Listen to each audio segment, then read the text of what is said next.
Group Map 1.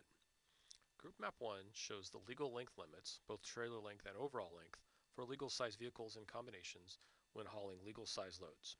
In a few instances, ODOT staff use this map to determine pilot vehicle requirements for over-width loads operating on single trip permits. Let's dive in and take a look. The front of Group Map 1 shows all state highways in Oregon and is divided into three groups as designated by colors. Group 1 highways are colored black, with most of the state highway system being this designation. This includes all the interstate highways, US 26, and US 97, in addition to many other highways. Group 2 highways are colored blue. One example of this designation is Oregon 53 between US 101 and US 26. Group 3 highways are colored red. One example of this designation is OR 103 between OR 202 and US 26. Group 2 and 3 highways are the most restricted, typically due to sharp corners, limited sight distance, and narrow pavement available for traffic. The reverse of Group Map 1 is divided into several sections. We'll look at them individually. The left half shows 14 specific vehicle combinations and the legal length limits for that combination.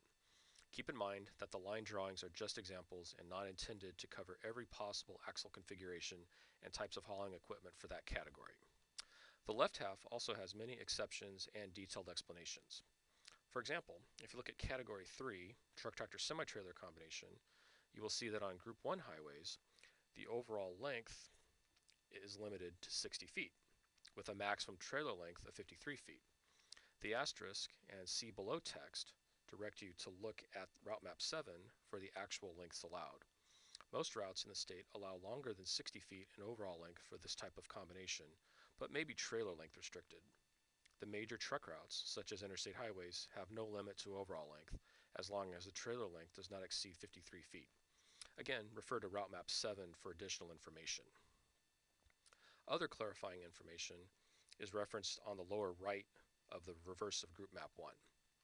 In the example of truck-tractor semi-trailer combinations, note number 2 indicates that the load length can exceed 40 feet, as long as the load does not extend beyond the rear of the semi-trailer by more than 5 feet or extend forward of the rear of the cab of the power unit. Most of the right-hand side of the reverse of Group Map 1 shows legal weight allowances and what is allowed under the annual extended weight permit. This map is required for the annual extended weight permit to be valid.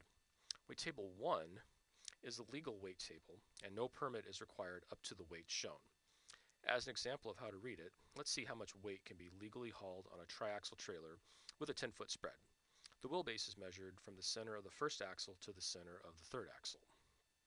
If you look at the wheelbase at 10 feet and look over at 3 axles, you will see 43,500 pounds. This is the most weight allowed legally, and no over-dimension permit is required. Remember that all other axles and group of axles must be legal.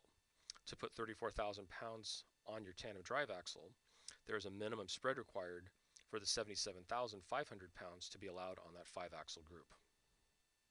Weight Table 2 is the extended weight table and allows weights up to 105,500 pounds, assuming you have enough axles and spacing to support that much weight. A permit is required to use extended weights. The top right section of the reverse of Group Map 1 shows what is commonly referred to as the interstate weight exemption. For these two specific instances, additional group axle weights are allowed. To qualify for these weights, the extended weight permit is required on all interstate highways, while these weights are simply legal on all other state highways. There are cases where the extended weight permit is required, even though the gross weight does not exceed 80,000 pounds. There is plenty of other information contained on the reverse of Group Map 1. Review this information carefully, especially if your over-dimension permit or registration credentials reference this map.